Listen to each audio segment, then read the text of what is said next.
Israel যুক্তরাষ্ট্রের যৌথ হামলায় নিহত হন আয়াতুল্লাহ আলী খামেনি। এরপরই ইরানের সর্বোচ্চ নেতা নির্বাচিত হন তার পুত্র মোস্তফা খামেনি। দায়িত্ব নেয়ার প্রায় 1 মাস কেটে গেলেও এখনও তাকে জনসম্মুখে দেখা যায়নি। মাঝে মধ্যে তার কিছু লিখিত বিবৃতি রাষ্ট্রীয় টেলিভিশনে পড়ে শোনানো হয়। এমন অবস্থায় দীর্ঘ অনুপস্থিতি তার শারীরিক অবস্থা এবং অবস্থান নিয়ে চারিদিকে নানা জল্পনা উস্কে দিয়েছে।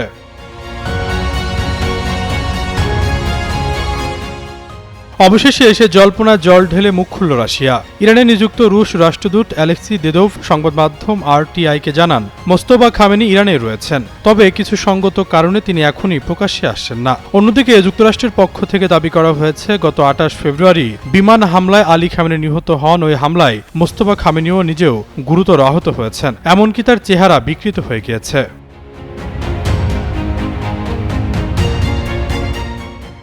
এছাড়াও গুঞ্জন রয়েছে, পুতিনের আমন্ত্রণে চিকিৎসার জন্য মোস্তফা খামেনিকে মস্কোতে নিয়ে যাওয়া হয়েছে। এই পরিস্থিতিতে রাশিয়ার বিবৃতি যথেষ্ট গুরুত্বপূর্ণ, কারণ যুদ্ধ পরিস্থিতিতে তেহরানের পাশে দাঁড়িয়ে মস্কো ইঙ্গিত দিচ্ছে দুই দেশের কূটনৈতিক সম্পর্ক আগের মতোই মজবুত রয়েছে। প্রধান নেতা চোখের আড়ালে থাকলেও দেশের কট্টরপন্থীদের উদ্দীপনায় একটু ভাটা পড়েনি। হাজার হাজার মানুষ রাস্তায় নেমে তার প্রতি আনুগত্য প্রকাশ করছেন। আমেরিকা ও ইসরায়েলের নিশানায় ইরানের পাল্টা হামলা আবহে এই সমর্থনই এখন শাসক শিবিরের একমাত্র শক্তি।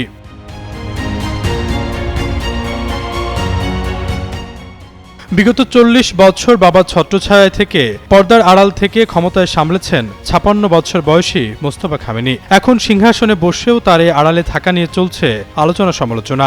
বিশেষজ্ঞদের একাংশের মত, ইরানি প্রশাসনে এখন ব্যক্তির চেয়ে বেশি শক্তিশালী উঠেছে বিভিন্ন প্রতিষ্ঠান এবং নিরাপত্তা বাহিনী। তবে কারো কারো মত, নিরাপদে থেকে যুদ্ধ পরিস্থিতি পর্যবেক্ষণ করছেন মোস্তফা খামেনি। IRGC থেকে শুরু করে যুদ্ধে নেতৃত্ব দেওয়া সব পক্ষকেই প্রয়োজনীয় নির্দেশনা দিচ্ছেন তিনি।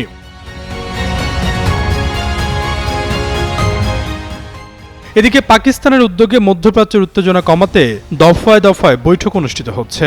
ইসলামাবাদে সৌদি আরব, তুরস্ক, মিশরের পররাষ্ট্রমন্ত্রীদের সঙ্গে পাক পররাষ্ট্রমন্ত্রীর বৈঠকের পর পাকিস্তানের উপপ্রধানমন্ত্রী ও পররাষ্ট্রমন্ত্রী মঙ্গলবার বেইজিং সফর করেন। এরপরই চীন জানায় তারা ইরানের বিষয়ে পাকিস্তানের সঙ্গে সহযোগিতা আরও জোরদার করবে। যদিও যুক্তরাষ্ট্রের সঙ্গে যুদ্ধ বন্ধের আলোচনার কথা অস্বীকার করেছে তেহরান। IRGC জানিয়েছে, আলোচনা নয় বরং যুদ্ধের ময়দানেই খামেনি হত্যার প্রতিশোধ ও আঞ্চলিক নিরাপত্তা নিশ্চিত করা হবে।